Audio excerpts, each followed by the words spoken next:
Bonjour à tous.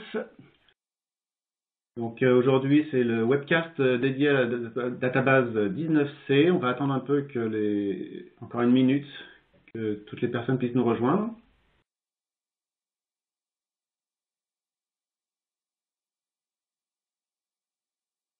Donc je rappelle que les questions vous pourrez les poser sur l'outil de Q&A et on y répondra à la fin de la session.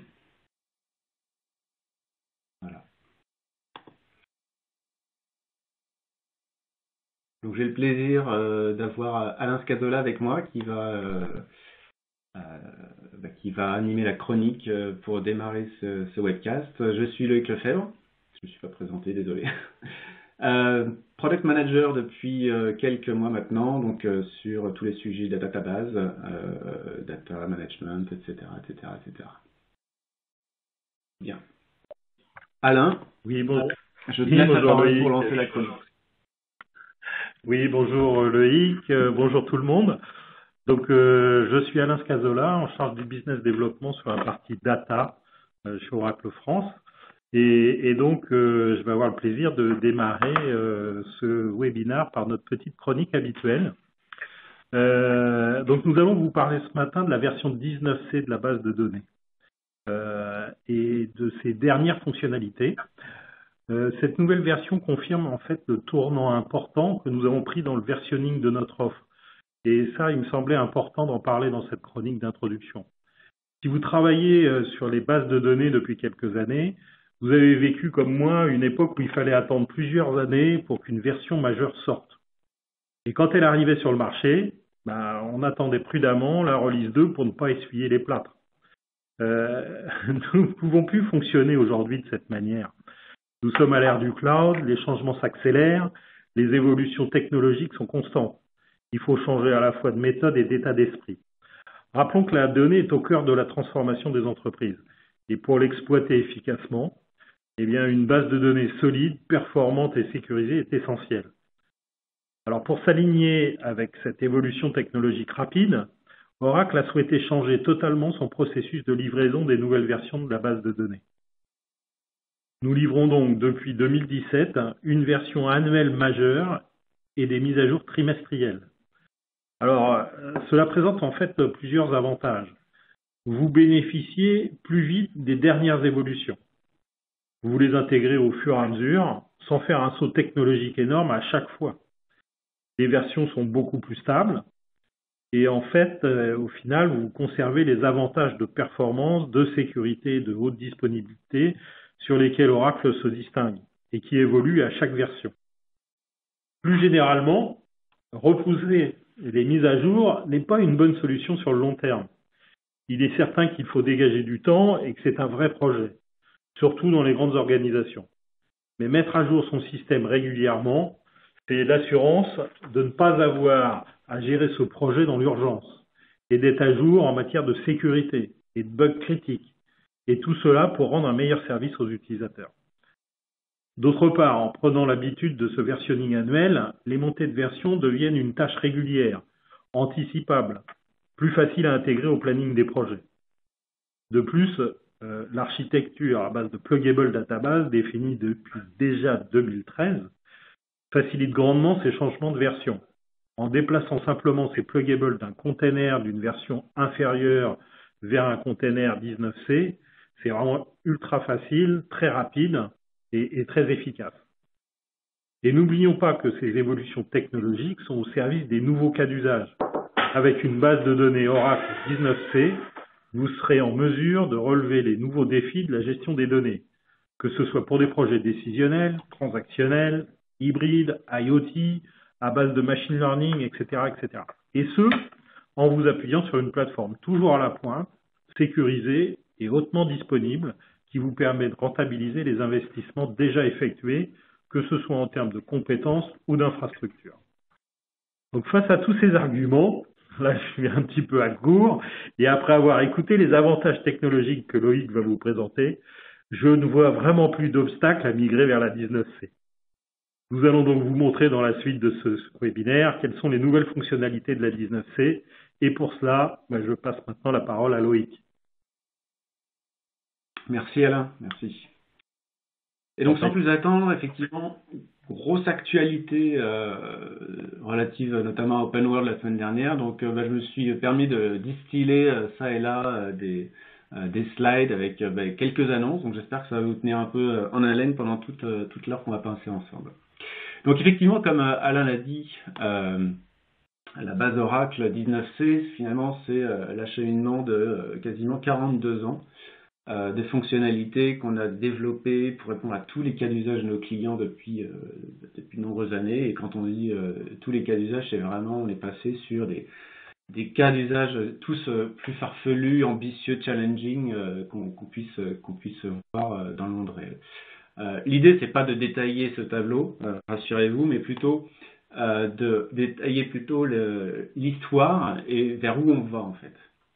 Et donc, quand on regarde finalement nos clients, d'où est-ce qu'ils partent actuellement, on va dire qu'en majorité, au minimum, on va quand même être en 11.2.04 aujourd'hui, donc sachant qu'il y a toutes les problématiques de support et de support étendu qui les concernent du coup, et donc des sujets de migration ou d'upgrade bien évidemment.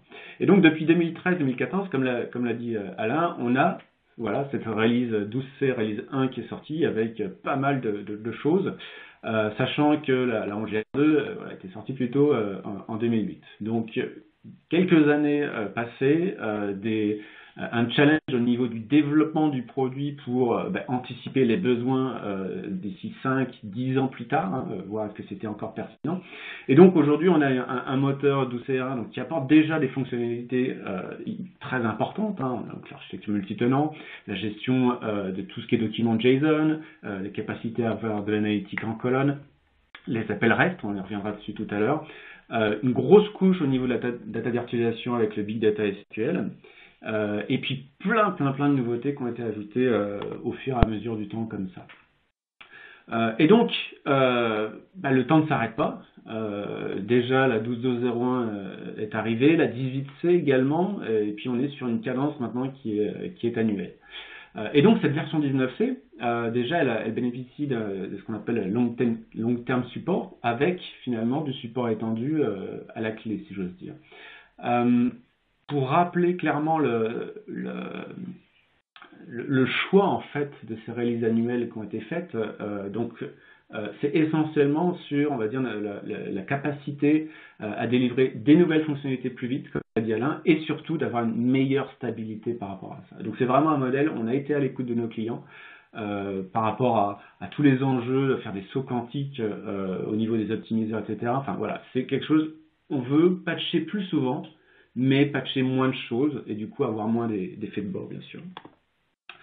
Donc, bref status sur finalement cette release 12.2. Donc, effectivement, c'est la continuité. La 18C, c'est finalement la 12.2.02, la 19C, la 12.2.03. Et ça, c'est vraiment histoire de ne pas faire peur. Mais dans l'absolu, il faudrait vraiment avoir ces notions de release annuelle maintenant en tête avec la version qui correspond à l'année. En 12CR2, on a fait également pas mal de choses intéressantes au niveau architecture, donc la capacité à avoir une base géodistribuée avec le sharding, de pouvoir faire du déplacement à chaud de pluggable database. On a un framework dirigé par du machine learning, donc on se sert sur les bases de données autonomes. Pas mal de choses au niveau de l'analytique avec les memory, et puis bien sûr la sécurité qui n'était pas en reste. En 18C, on a rajouté aussi des choses sur l'intégration avec l'Active Directory. Des capacités à avoir par exemple des tables pour faire de l'IoT plus rapidement en version lecture seule, des private temporary tables aussi très demandés par les développeurs, et finalement version 19C donc qui a été mise à disposition en début d'année, on a des nouvelles choses qui arrivent sur l'IoT. Cette fois-ci en écriture, on en parlera, sur les active standby pour les rentabiliser encore plus, une grosse fonctionnalité, on va parler bien sûr, c'est ces capacités d'indexation automatique, et puis encore pas mal de choses à attendre derrière. C'est vraiment, ces releases en fait, même si elles sont, on pourrait les qualifier de mineures quelque part, on n'en met pas, enfin, on rajoute quand même énormément de choses dedans en termes d'expérience utilisateur et surtout pour le développement aussi dernièrement. Et donc, Pourquoi migrer vers la 19C? Eh bien, voilà, on va avoir du support long terme, donc on va pouvoir s'affranchir quelque part, en tout cas sur les environnements peut-être critiques, de tout ce qui est upgrade systématique, et puis on va bénéficier de toutes ces innovations, celles de la 12CR1, de la 12CR2, de la 18C, de la 19C. Et donc, quand on parle d'innovation, souvent avec Oracle,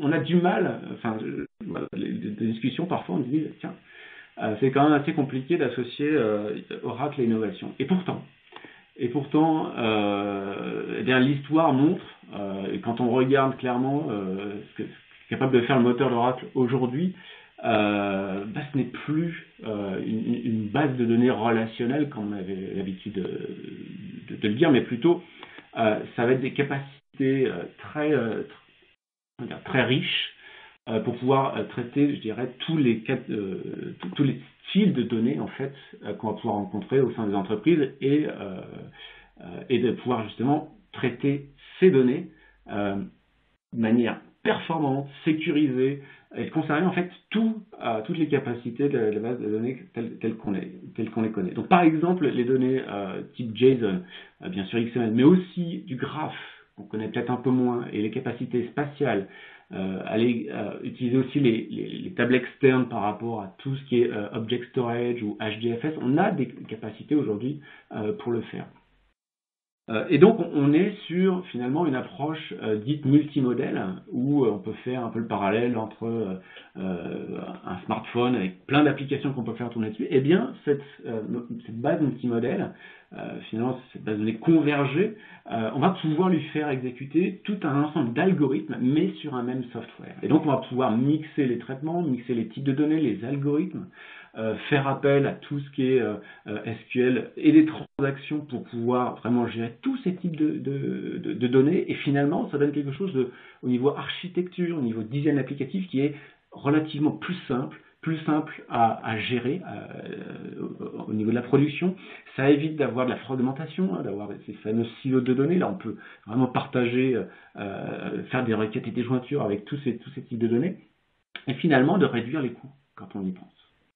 D'ailleurs, on n'est pas les seuls à le dire, hein, c'est l'occasion qu'a eu cette année notamment le Gartner de présenter finalement une unification de ces Magic Quadrants. Donc en fait, ils ont pour les de base de données, en fait, ils ont deux Magic Quadrants, historiquement, plutôt l'aspect opérationnel, transactionnel, et puis l'aspect analytics. Et là, cette année, ils ont expliqué que ça ne faisait plus de sens, et qu'aujourd'hui, énormément de moteurs étaient capables de faire finalement tous les use cases. Donc, ils ont énuméré 6 use cases très, très divers.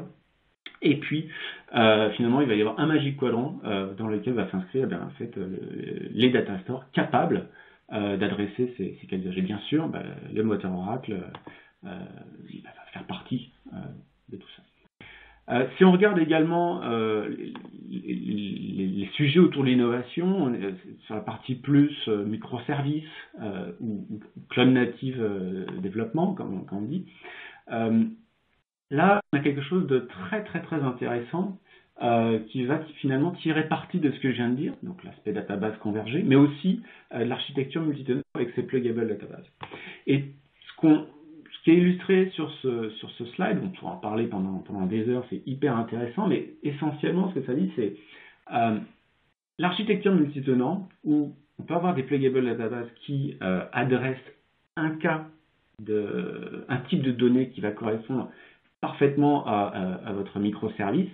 On va être capable en fait, de les faire tourner sur les mêmes infrastructures, sur les mêmes containers, et puis de pouvoir avoir une pluggable database qui va faire et se comporter essentiellement avec des données JSON et qu'on va pouvoir sharder, donc géodistribuer, scalabilité horizontale, du relationnel bien sûr, mais aussi du graphe et du spatial, et donc combiner finalement une seule technologie au niveau du data store qui pourra parler à vos microservices, donc déployés dans du Docker, orchestrés par Kubernetes, et ça fonctionne très bien. Et quand on voit aujourd'hui la maturité qui avance, heureusement, de Docker et de Kubernetes, on se dit quand même que c'est quelque chose qui est au niveau de la data, au niveau de tout ce qui est stateful, hyper intéressant pour les entreprises. D'autres sujets relatifs à l'innovation, voilà, on parle aussi, voilà, Oracle, c'est legacy, une architecture vieille de 40 ans, donc qui n'a pas bougé, et c'est un peu bizarre, enfin, c'est plutôt un discours qu'on entend de personnes qui ont peut-être connu jusqu'à la 10, la 11, et puis qui sont arrêtées là. Et en fait, c'est dommage, parce qu'il y a énormément de choses qui sont arrivées avec la 12 CR1, la 12 CR2, et qu'on continue de faire évoluer, comme par exemple l'architecture shardée. Donc d'avoir finalement une base de données en shared nothing qui peut scaler horizontalement avec jusqu'à 1000 shards aujourd'hui. Donc c'est quelque chose qui est extraordinaire parce que vous pouvez bénéficier de toutes les possibilités de base Oracle, de la facilité de transaction, mais d'avoir finalement la scalabilité linéaire. Et puis, bénéficier de tout un tas d'autres avantages hyper intéressants. Là, le white paper montre, on monte jusqu'à 12 millions de transactions par seconde sur une base Oracle. En Elastic, c'est vraiment génial. Mais on ne s'arrête pas là en termes d'innovation, parce que donc la semaine dernière, on a annoncé une nouvelle technologie qui arrivait sur la gestion de la donnée, à savoir ce qu'on appelle Persistent Memory. Donc ça, c'est un nouveau média qu'Intel a développé, connu aussi sous le nom d'Optane, et donc qu'on a intégré dans un nouveau modèle Exadata, le X8M, dans lequel on a fait énormément d'avancées en matière de technologie, c'est-à-dire qu'on a inclus également un nouveau réseau qui permet de faire la communication entre tous les serveurs, donc à la fois database serveur et puis storage server. Encore ici, il faut avoir la database 19C pour pouvoir en bénéficier. Et qu'est-ce que c'est? Ces innovations, on est les seuls à avoir ce système disponible, live, on peut l'utiliser. Et l'avancée technologique est juste énorme. C'est-à-dire il y a aucun, on peut pas se comparer. Il n'y a plus de comparaison possible. Donc ce qu'on a fait, c'est qu'on a utilisé le protocole RDMA, Remote Direct Memory Access, et donc un serveur peut communiquer directement dans la RAM d'un autre serveur, que ce soit encore une fois un database serveur ou un serveur de stockage, et de bypasser finalement tous les protocoles qui consomment et du temps et de la mémoire inutilement. Donc on arrive avec un réseau à 100 gigabits hyper scalable, et sur lequel en fait on est capable sur un full rack d'obtenir jusqu'à 16 millions d'IO par seconde.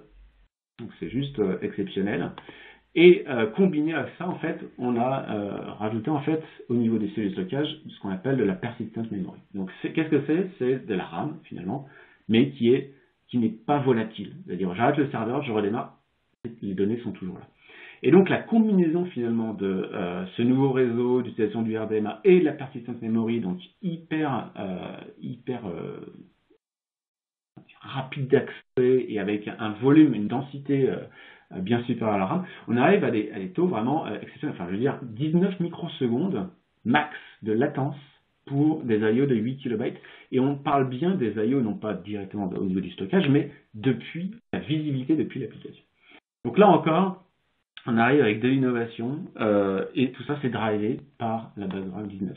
Petit comparatif, voilà, et également à titre informatif de ce que ça veut dire réellement que l'accélération qu'on a sur ces nouvelles technologies. Voilà. Sur le data management, finalement, là je reprends un slide de Andy Mendelsohn, qui est un de nos VP database. On est vraiment sur, on veut driver l'innovation au niveau des databases. On veut driver également l'innovation au niveau des infrastructures pour les databases, et on veut faire également ça au niveau du cloud public ou du cloud at customer, avec tout ce qui est autonome des databases. Et donc, finalement, cette version 19C, elle est vraiment intéressante parce que c'est, donc, encore une fois, c'est du long term support, mais aussi, on a travaillé énormément sur les chemins pour arriver jusqu'à cette version. Donc ici, vous voyez que finalement, à partir du moment où vous êtes dans une dernière release, au dernier patch set d'une release, vous allez pouvoir migrer directement vers la version 19C. Pour ceux qui ne connaissent pas, on a sorti un outil depuis le début de l'année, qui s'appelle Auto Upgrade et qui permet, via un fichier de configuration assez simpliste, de pouvoir configurer finalement des upgrades massifs vers la version 19c.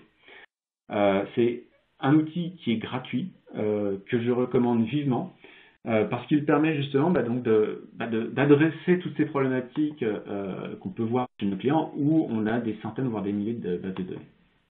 Et sur la suite également au niveau de l'installation, on a fait énormément de choses au niveau de l'installation. Donc vous avez dû voir passer les installations via des packages RPM, mais également dernièrement, donc qui date de la rentrée quasiment, vous pouvez maintenant télécharger le client Oracle, donc avec tous les drivers, JDBC aussi, etc., mais sans avoir maintenant besoin d'accepter une licence, la licence agreement, sur le site Oracle. Donc ça, c'est fait aussi pour pouvoir faciliter finalement l'accès à ces technologies. Également, à noter pour les éditeurs par exemple de progiciels que finalement faire un upgrade vers la 19c, c'est aussi se rapprocher de la cible potentielle qui sont les bases de données autonomes. Donc pouvoir certifier sur Autonomous Transaction Processing, sur Autonomous Data Warehouse Cloud, et ça, c'est aussi se rapprocher finalement de notre cloud public de deuxième génération pour pouvoir déployer ces applicatifs dessus. Il y a pour l'instant, il y a quelques contraintes, elles sont listées ici. On a également une note sur Moz qui permet d'accéder à ce qu'on appelle un schéma advisor et qui va permettre de faciliter finalement l'identification des problèmes potentiels sur les schémas actuels pour pouvoir faire les migrations vers ces bases de données. Donc sans plus attendre, on va parler maintenant de tout ce qui est nouvelles fonctionnalités de la 19c. Alors, pas toutes, bien sûr, parce qu'on pourrait passer beaucoup de temps, mais des plus marquantes, de celles qu'on considère les plus intéressantes aujourd'hui. Pour aider justement à l'identification de ces fonctionnalités qui commencent à être relativement denses depuis toutes ces années, et également pour aider au niveau du licensing, on a sorti une application qui permet justement donc de comparer les versions, de voir quelles fonctionnalités appartiennent à quelle release, et surtout de voir finalement si on est éligible ou pas lorsqu'on a telle ou telle option. Par exemple, ce qu'on a annoncé en décembre dernier, c'est que la fonctionnalité de Privilege Analysis, qui était initialement disponible dans Database Vault, a été finalement, incluse dans l'Enterprise Edition. Et ça, vous pouvez le voir sur l'outil, donc où c'est clairement expliqué. Et ça, voilà, on était à l'écoute de nos clients. En fait, c'est une fonctionnalité qui est hyper intéressante pour justement travailler sur tout ce qui est le design avec le moindre privilège et essayer de ne pas se retrouver avec les droits DBA en production, comme ça peut se voir parfois malheureusement. Et donc, cette application-là, elle est gratuite, elle est disponible dans la doc avec le lien qui a été indiqué. La 19c, finalement, s'il y avait un justificatif aussi à voir, c'est l'optimiseur. C'est toutes les avancées au niveau de ce composant essentiel qu'on a pu ajouter. Et ce slide-là montre un peu une approche un peu subjective de ce que ça signifie. Donc, positionnez vous où vous êtes et de voir finalement les avancées que vous pourriez justement avoir en upgradant vers la 19c. Les fonctionnalités qui sont associées aussi donc à tout ce qui est exécution des requêtes, on en a plusieurs.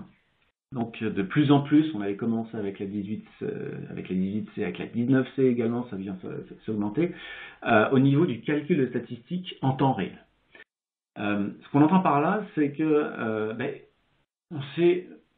c'est compliqué d'avoir les statistiques à jour, mais plus elles sont à jour, et meilleurs les plans d'exécution sont, et meilleurs sont les plans, ce sont les performances derrière. Donc en 19C, on va pouvoir récupérer et finalement calculer des statistiques en temps réel pour les inserts, les updates et les fonctions merge, ce qui va permettre justement d'identifier plus vite, de pouvoir plus vite changer des plans d'exécution et plus vite s'adapter finalement à des workloads qui pourraient évoluer. Donc ça, c'est vraiment intéressant. Et il y a une autre fonctionnalité également qui est liée à l'optimisation, à l'optimisateur et finalement à l'exécution des requêtes, c'est la fonctionnalité de mise en quarantaine de requêtes SQL. On a toujours été confronté à des grosses requêtes qui tournent et qui consomment des ressources, donc CPU, I/O bien sûr.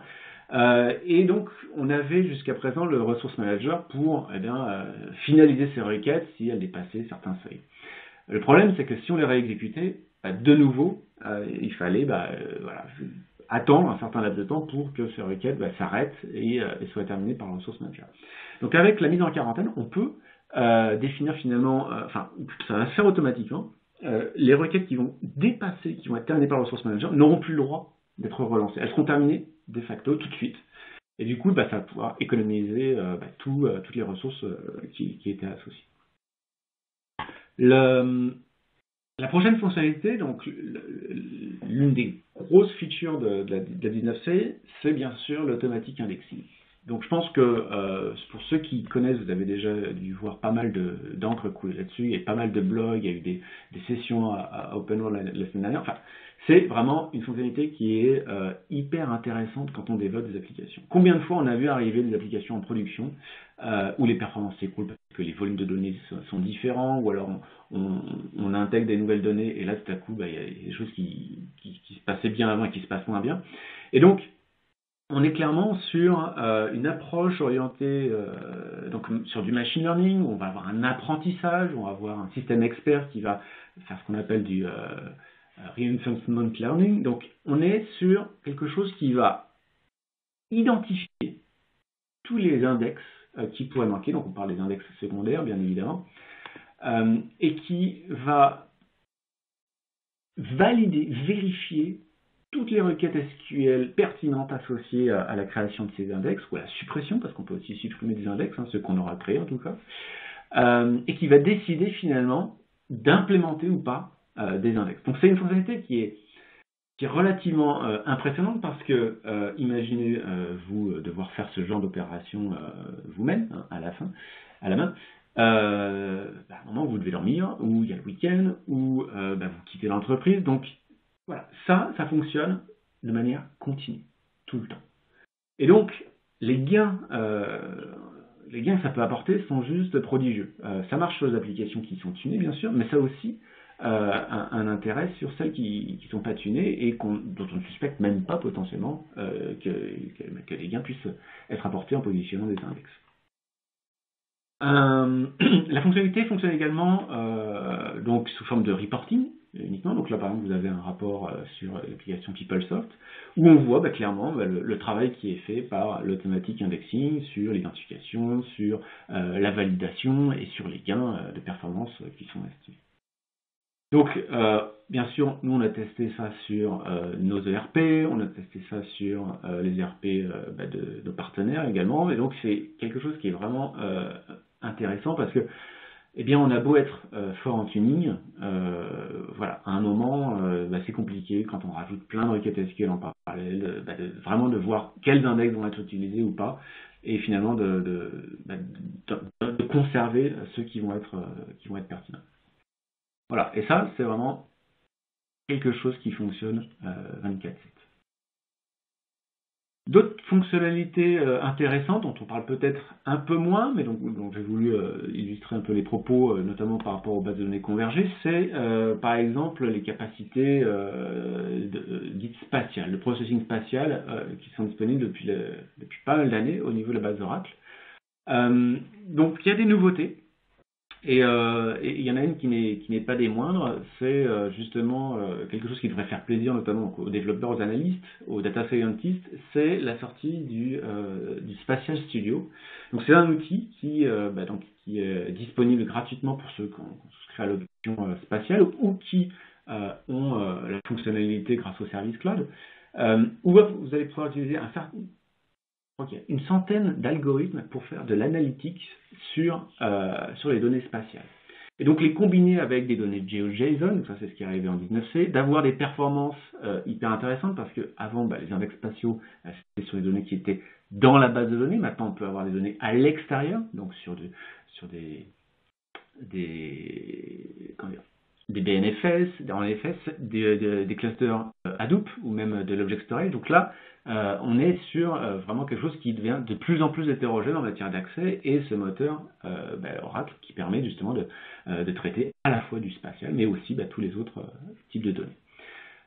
L'analyse en temps réel de modélisation spatiale ou de cartographie, ça aussi c'est quelque chose qui est disponible maintenant et qui est vraiment intéressant. Sur un autre sujet, également un peu connexe, donc il y a, vous savez peut-être ou pas, mais on a des capacités de traitement en graphe des données, donc disponibles depuis au moins depuis pas mal d'années, mais qui évoluent grandement avec depuis la version 12C. Donc en 12C-R2, on avait intégré la capacité de faire de l'analyse en graphe. En 18C, on a inclus le langage PGQL, donc Property Graph Query Language, donc quelque chose qui est très sympa, on va le voir dans le slide d'après. Et en 19C, on continue d'évoluer. Et donc, la partie graphe dans Oracle, donc, elle amène à la fois des algorithmes, on va dire entre 40 et 50 algorithmes pour faire de l'analytique sur des données en graphe.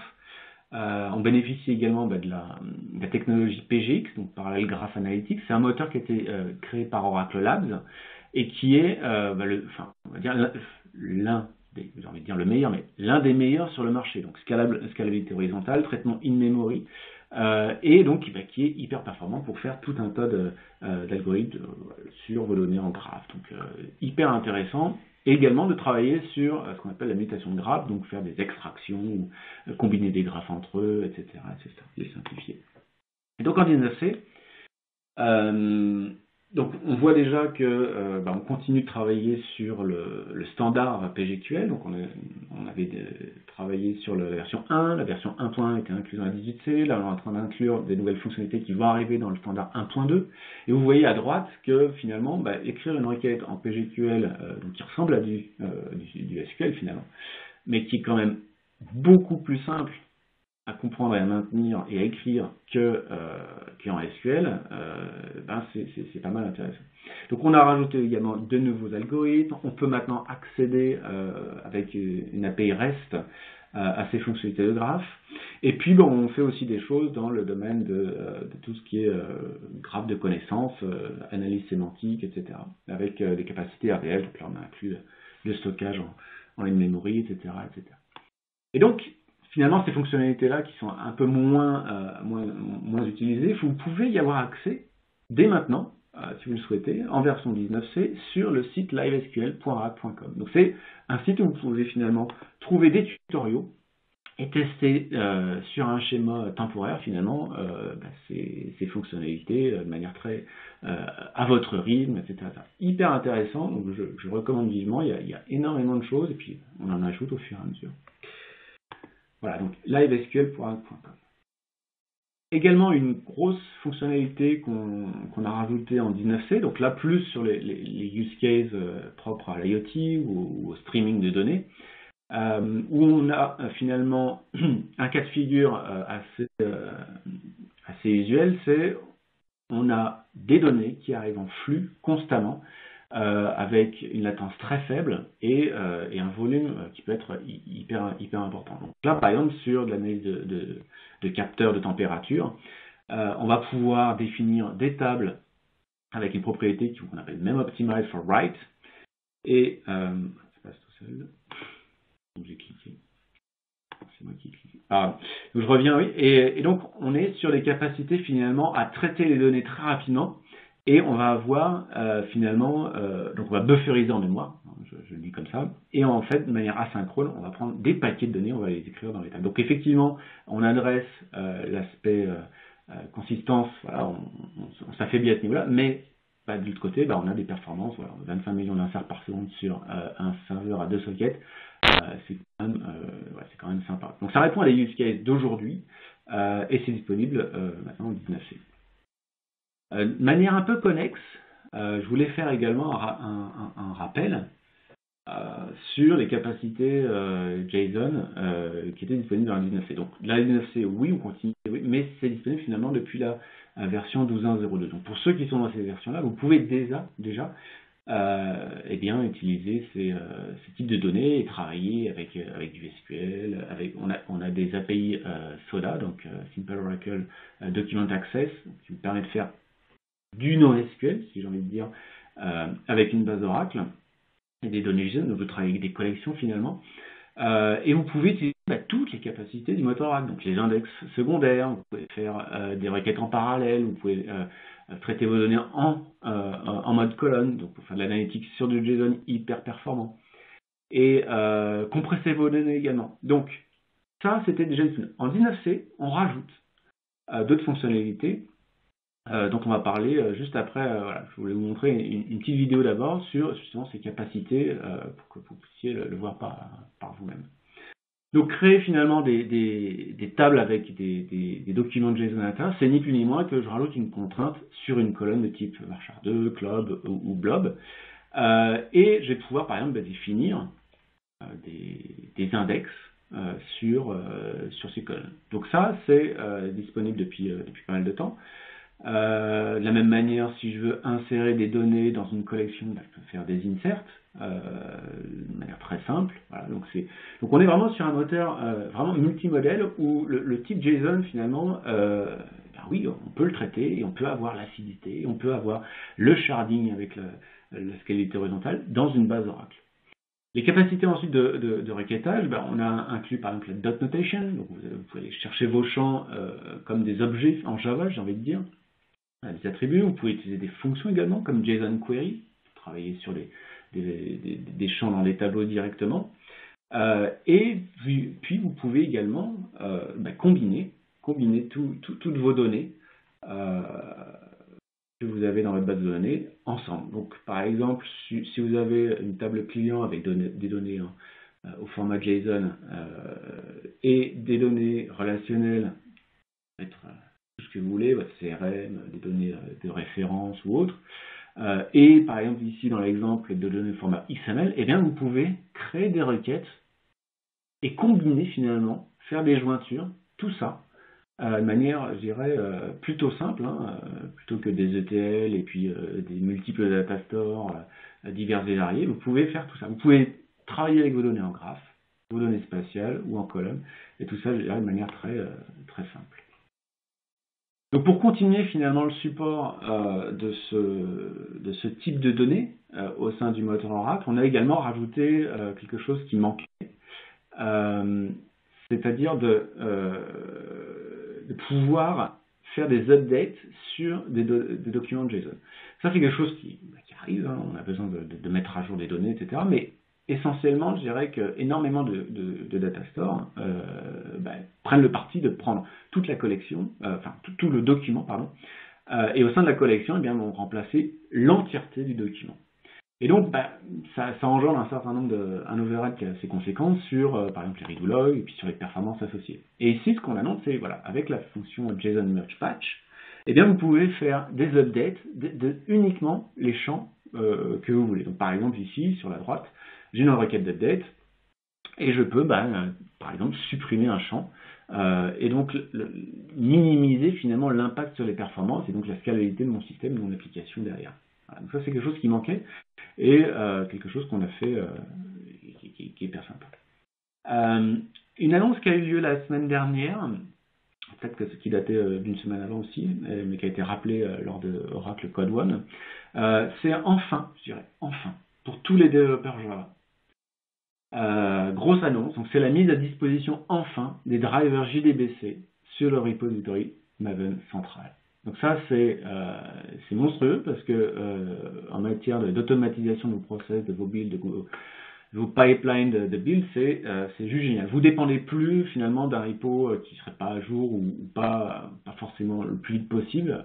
Voilà, vous pouvez utiliser maintenant Maven central pour les drivers JDBC. C'est plutôt pas mal. Également, si on reste un peu dans le monde du DevOps, je voulais vous parler aussi de ce composant qu'on appelle ORDS, Oracle REST Data Services, et qui est hyper intéressant parce qu'il permet, donc c'est un composant gratuit, et qui permet finalement de discuter en API REST avec une base Oracle. Et avec une base Oracle derrière qui adresse toutes vos données. Si vous connaissez un peu GraphQL, ORDS, eh bien c'est comme GraphQL mais mieux. Parce que vous avez la capacité très simple de déployer vos tables sous forme de web service, vos procédures stockées, mais également vos requêtes les plus complexes qu'elles soient, tout ça c'est disponible. Et avec la version 19.1, donc qui est sortie il n'y a pas très longtemps, là en 19.2 déjà aussi, on a mis à disposition donc pour les architectures basées sur des pluggable databases, un ensemble d'API REST où vous allez pouvoir piloter à la fois pour les problématiques de développement ou d'administration vos pluggable databases via des appels REST. Allez voir ce que vous avez dans votre dictionnaire, quelles sont les tables de ma pluggable database, monitorer les performances, et également gérer le cycle de vie. Tout ça, vous allez pouvoir le faire maintenant avec vos outils préférés, alors ça va être Docker, la Postman, en passant par vos propres outils, Jenkins et autres. Mais vous avez maintenant la capacité vraiment d'aller sur un niveau de gestion avec des appels REST qui est beaucoup plus fine et bien très utile. Donc, par exemple, le cas d'usage classique, c'est de pouvoir faire du clonage à chaud cross-environnement. Eh bien ça, vous pouvez le faire avec ORDS et la gestion des API des PD. Vous pouvez aussi faire des snap clones pour que ça prenne pas de place, que ça soit déployé très vite pour vos environnements de test, par exemple. Voilà. C'est quelque chose qui est extrêmement intéressant parce que ça fait un peu lien avec l'une des autres grosses annonces qui a été faite la semaine dernière lors d'Open World, c'est finalement l'annonce enfin, donc c'était annoncé depuis au moins la 12CR2 de mémoire, mais que l'architecture non-container database allait disparaître. Et donc en version 20, avec la version 20C donc qui arrive l'année prochaine, cette architecture non-CDD ne sera plus supportée. Donc 19C oui, 20C non, ça ne sera plus supporté. Pour pallier finalement et pour faciliter ce changement qui va être quand même assez conséquent, on le conçoit, mais en même temps on l'a annoncé depuis quand même pas mal de temps, on a annoncé qu'à partir de la version 19C, donc 20C, 21, etc., vous allez pouvoir déployer au sein de vos containers jusqu'à 3 pluggable databases sans avoir besoin de souscrire à l'option multitenant. C'est une évolution, donc on permettait déjà, si vous connaissez le single tenant, c'était une user created PDB, mais on n'allait pas très loin sur toutes les capacités qu'on pouvait avoir et espérer et utiliser avec le multitenant. Par exemple, je pense à tout ce qui est application container, hyper pratique pour le développement d'applications. Donc là, ce qu'on annonce réellement, c'est on va avoir jusqu'à 3 pluggable databases gratuites. On n'aura besoin de souscrire à l'option multitenant qu'à partir de la 4e. Donc ça, c'est plutôt intéressant, ça va dans le bon sens en tout cas. Et clairement, voilà, c'est sur la Standard Edition, c'est sur l'Enterprise Edition, c'est dans le cloud, il n'y a aucun problème là-dessus. Mais voilà, maintenant, à partir de la 20C, pardon, il n'y aura plus de non-CDB architecture. Pour continuer sur les grosses annonces de la semaine dernière, un peu décorrélé de la 19C, mais pas trop, hein, parce que je rappelle que sur tout ce qui est Autonomous Database, c'est de la 18C pour l'instant, et que la 19C arrive très très vite, croyez-moi. On a annoncé finalement la mise à disposition de ce qu'on appelle du cloud gratuit, voilà, always free, donc c'est des instances qui sont mises à disposition, 2 instances Autonomous Database par tenant, et qui seront finalement utilisables par tout le monde, voilà, sur votre tenant. Jusqu'à 2, un OCPU par instance, 20 gigaoctets de stockage, et donc finalement bénéficier de toutes les fonctionnalités de la base Oracle en mode autonomous. Donc c'est hyper intéressant finalement parce que vous pouvez maintenant tester et finalement commencer à travailler sur des fonctionnalités dans vos entreprises, chez vous. c'est gratuit, c'est always free. Alors c'est pas que les Autonomous Database qui sont offerts gratuitement, mais c'est je dirais, tout un écosystème finalement, de pouvoir déployer des VM. Alors certes petites, mais vous pouvez créer des microservices dessus et croyez-moi, ça marche plutôt pas mal. Du stockage bien sûr, et puis tout ce qui est, enfin, et puis du load balancer. Donc vous pouvez, voilà, vous pouvez héberger pour la production des petits sites web, stocker vos données, faire des tests. Voilà, c'est vraiment donc c'est gratuit, c'est pour vous finalement. Et donc avec ça, ça nous fait finalement un moteur. Tous les scénarios autour du data management, testez-le, et c'est vraiment, je dirais, il est grand temps maintenant de penser à 19C, vous n'avez plus d'excuses. Mais on va pas s'arrêter là dans le webinaire, il reste un petit quart d'heure. Et donc je voulais aussi vous apporter un peu de perspective par rapport à ce qui a été annoncé la semaine dernière sur finalement la suite, hein, parce que ça, on est en 19C, mais ça ne s'arrête bien évidemment pas là. Et la 20C, donc, qui va arriver très prochainement avec celui de la 21 et la 22C, donc la 22C qui sera également une long-term support, hein, comme c'est défini maintenant en standard dans les release et release updates. En 20C, on va continuer finalement sur toutes ces approches, je dirais, convergent data store, avec l'apparition par exemple de ce qu'on appelle les blockchain tables. Donc, pensez plus à des ledgers où on va pouvoir chaîner entre elles les lignes et garantir finalement qu'aucune modification n'aura été faite.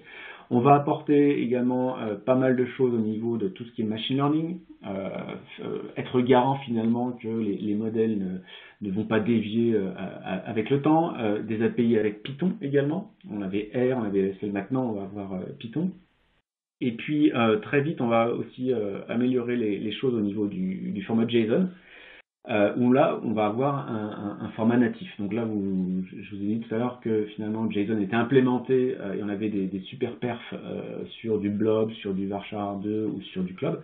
Là, ça va être des perfs natives. On est sur un type de données natif, donc ça arrive en 20C, et ça va être encore super intéressant. Également, on va continuer notre aventure avec tout ce qui est persistent memory. Et donc, on va pouvoir déployer, par exemple, une base de données Oracle uniquement sur du persistent memory, donc avec des performances, voilà, on est proche des latences de la RAM. Donc voilà, donc tout ça, ça arrive en 20C. Et si j'ai envie de finir par un slide sur ce que veut dire aujourd'hui finalement Oracle, demain avec 20C, mais c'est demain. Base de données autonome ou non, hein, on-premise sur Exadata, en Cloud Customer, vous avez vraiment des capacités qui sont d'aujourd'hui pour vos cas d'usage d'aujourd'hui, les plus challenging, on peut travailler avec vous sur la définition d'architecture et sur comment résoudre toutes les problématiques auxquelles vous pouvez être confrontés. Voilà, j'en ai fini avec le webinaire. J'espère que ça vous a apporté un peu d'informations. 1 heure, c'est aussi challenging pour moi, mais c'est pour ça que je vous laisse un peu de temps. Donc on a à peu près 12 minutes. Si vous avez des questions, elles sont bien sûr les bienvenues. Je vois qu'il y a déjà un petit peu d'activité sur le panel de questions et réponses. Si je les prends un petit peu dans l'ordre, alors on avait une personne. Oui, donc en fait, il y a déjà eu des questions auxquelles on a eu des réponses. Donc oui, la base de données, on peut directement passer de la 11 à la 19C sans passer par la version intermédiaire. Alors c'est tout à fait vrai. La seule condition, c'est qu'il faut qu'on soit en version 11.2.04. Voilà. Si on est en 11.2.03, il va falloir faire le pas, alors soit vers une version supérieure de la 12, etc. Mais voilà, c'est 11.2.04 minimum. Et ensuite, bien sûr, 12.1.02, etc. Si je reprends le slide que je vous avais présenté rapidement, c'est celui-ci. Voilà, je vais vous montrer celui avec l'auto-upgrade. Donc on a pas mal de docs, hein. Vous pouvez aller sur le blog de Mike Dietrich, donc qui détaille tout ça, voilà, avec des centaines de slides hyper détaillés. Mais effectivement, donc c'est 11.04 version minimale et on peut passer directement en version 19C. Voilà. Est-ce qu'il est possible d'avoir le lien LiveSQL? Donc ça, la réponse a été donnée, c'est bien sûr donc livesql.oracle.com et vous n'avez pas besoin de vous loguer, voilà, c'est gratuit, vous pouvez accéder à tous les tutoriels, etc. Alors oui, alors peut-être que alors j'ai vu une remarque tout à l'heure arriver au sujet donc des 3 PDB qui sont pas soumis à option. Oui, ça c'est valable pour la standard edition 2, bien sûr. Ensuite, alors peut-on passer de la 9.0.2 vers la 19C? Alors, là oui, donc là c'est là où les informations du blog de Mike Dietrich sont hyper intéressantes, ou l'utilisation de MyOracle Support. Alors c'est peut-être la 9.2.0, je ne sais pas. Mais effectivement, les chemins de migration ou d'upgrade sont bien connus. Et donc certains nécessitent forcément des étapes intermédiaires, hein, parce qu'il voilà, y a des versions qui sont très anciennes et donc qui n'ont pas pu être testées sur les nouveaux OS par exemple. Mais voilà, passer de la 9 à la 19, oui, ça se fait. Oui, on prend 10 versions d'un coup, mais ça se fait. Sans souci, donc il y aura peut-être un passage en dernier patch set de la 9, voire passer à la 10, puis après passer peut-être à la 12, et puis ensuite on a la 19. Donc il y a plusieurs étapes, bien évidemment, mais tout ça c'est maîtrisé, vous pouvez faire appel à Oracle Consulting si vous avez besoin, ou des partenaires, bien évidemment.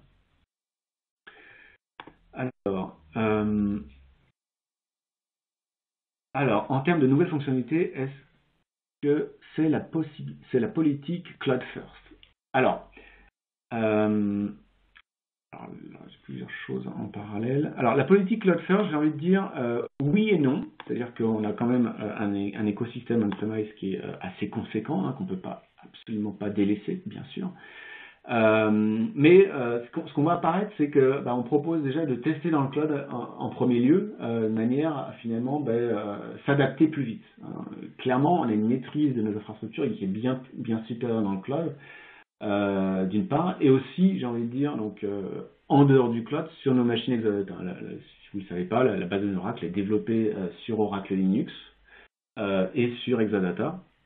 Donc de manière à avoir le plus vite un feedback sur les problèmes qu'on peut rencontrer, et tester et mettre à disposition le plus vite possible. Mais on couvre tous les operating systems connus de la planète, et puis les clouds, eh bien, quand il y a lieu, bien sûr. Cloud first, oui, mais pour des raisons, je dirais, de qualité. Voilà. Ensuite, on-premise, donc là on a encore sorti une release pour les mainframes, par exemple. Alors, beaucoup de clients sont encore réfractaires au modèle multitenant. Et oui, c'est vrai. C'est possible, mais par contre, ça apporte énormément de choses, énormément de bénéfices. Pour ceux qui ne sont pas convaincus, eh bien, on peut organiser des webinars. N'hésitez pas à nous solliciter pour réitérer sur la valeur, sur tous les aspects, en tout cas, propres à cette architecture. Et peut-être qu'on se dit aussi que la mise à disposition de ces 3 PDB va faciliter aussi son adoption. En tout cas, la 19C, long term support, architecture MongoDB, c'est encore le cas, mais il serait dommage quand même de délaisser finalement les nouvelles capacités de multitenant pour des raisons diverses et variées. Alors je comprends clairement que dans les entreprises, c'est un changement qui peut être majeur. Maintenant, il devrait y avoir un sujet passer à l'architecture multitenant, parce que c'est vraiment le futur. Alors le lien du blog, on va l'envoyer.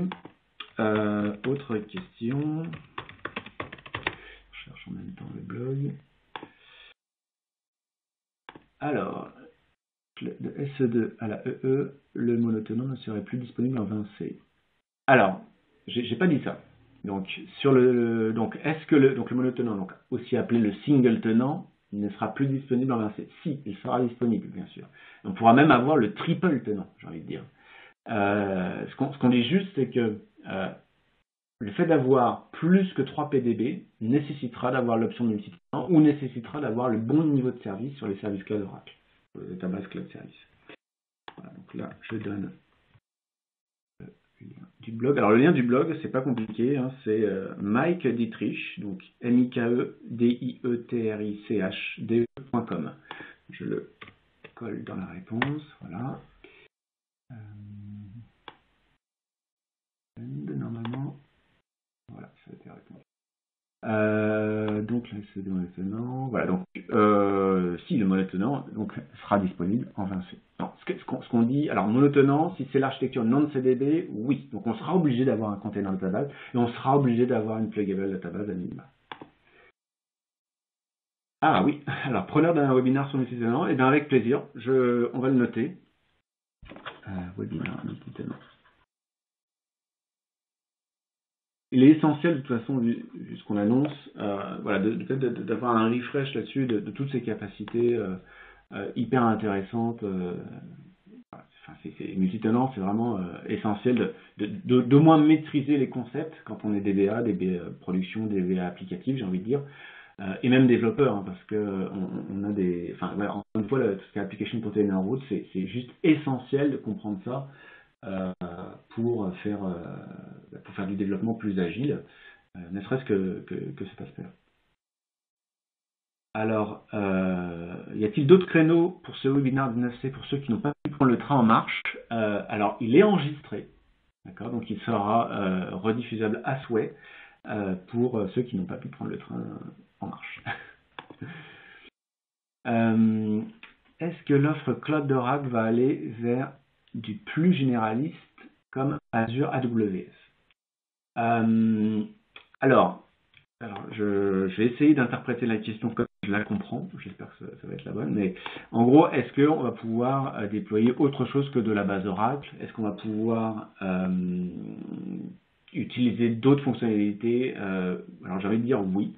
J'ai envie de vous rediriger vers le site d'Oracle Open World. Vous avez des keynotes. Vous avez des vidéos sur les keynotes principales. Donc oui, ça va concerner énormément Autonomous Database, etc. Mais ça va concerner aussi, et pour les personnes qui recherchent en fait finalement l'Oracle de demain par rapport à toute cette hétérogénéité, cet écosystème qui n'est pas que de la base Oracle, mais où on a des composants applicatifs divers, les plus divers, les plus variés, avec de l'open source, avec du propriétaire, etc. Oui. Il y a énormément de choses, ça a été très riche la semaine dernière. En fait, on a un cloud public, ça peut paraître un peu nouveau pour certains, mais qui s'appelle Oracle Cloud Infrastructure. Donc quand je parlais de cloud public de deuxième génération, on est bien sur ces aspects-là, avec des capacités réseau juste avant-gardistes, hein, encore une fois. Et donc, vous pourrez déployer, oui, des applications open source, on en met à disposition, on a une marketplace. Vous pouvez, on a du bare metal serveur, donc vous pouvez déployer ce que vous voulez. Il n'y a aucun logiciel Oracle qui tourne sur le serveur. On a annoncé également la semaine dernière un partenariat avec VMware, donc vous pouvez apporter vos hypervisors dans vos versions avec votre système de management. On vous donne le contrôle total des coûts de base pour pouvoir le faire. On a également annoncé un partenariat qui va en accroissant avec Azure, où on va avoir des liens réseau dédiés, du support également coopératif entre Azure et Oracle Cloud. Et donc voilà, regardez les keynotes, regardez ce qu'on fait au niveau d'Oracle Cloud Infrastructure, cherchez de l'information auprès de vos avant-ventes préférés ou tout simplement en allant surfer sur le site Oracle. C'est extrêmement riche, c'est extrêmement rafraîchissant, j'ai envie de dire aussi, par rapport à l'image qu'on peut avoir d'Oracle.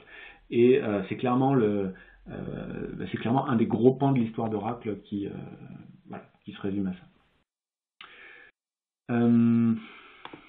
Est-ce qu'on a... Voyez-vous les slides de présentation par mail aux inscrits? Non, les slides ne seront pas... Voilà, après les slides, vous allez voir qu'il y en a énormément qui viennent des sessions d'Open World. Donc si vous allez sur le site d'Oracle Open World, eh bien, vous pourrez accéder au Session Catalog et dans une grande majorité, vous pourrez télécharger les PDF des sessions. Donc vous retrouverez sans doute des slides que j'ai présentés. Hein, je me suis pas foulé, mais énormément des grosses annonces ont été faites la semaine dernière. Donc on est à jour, j'ai envie de dire. Et ensuite, on est là. Hein. Voilà, moi, vous pouvez me contacter, loic.lefebvre@oracle.com. Alain Scazola également est là pour répondre à vos questions. Et puis si vous avez besoin d'informations, de webinaires ou de choses comme ça, vous avez qu'à demander. Voilà. Avec ça, eh bien, le temps passe tellement vite, il est midi. Merci beaucoup à tous les participants. Encore une fois, le webinaire sera disponible en replay. Donc n'hésitez pas à le transférer à vos amis, à vos collègues, aux personnes qui auraient envie d'avoir un rafraîchissement de tout ce qui se passe côté Oracle Database et puis un peu cloud. Voilà. Merci à tous et à très bientôt.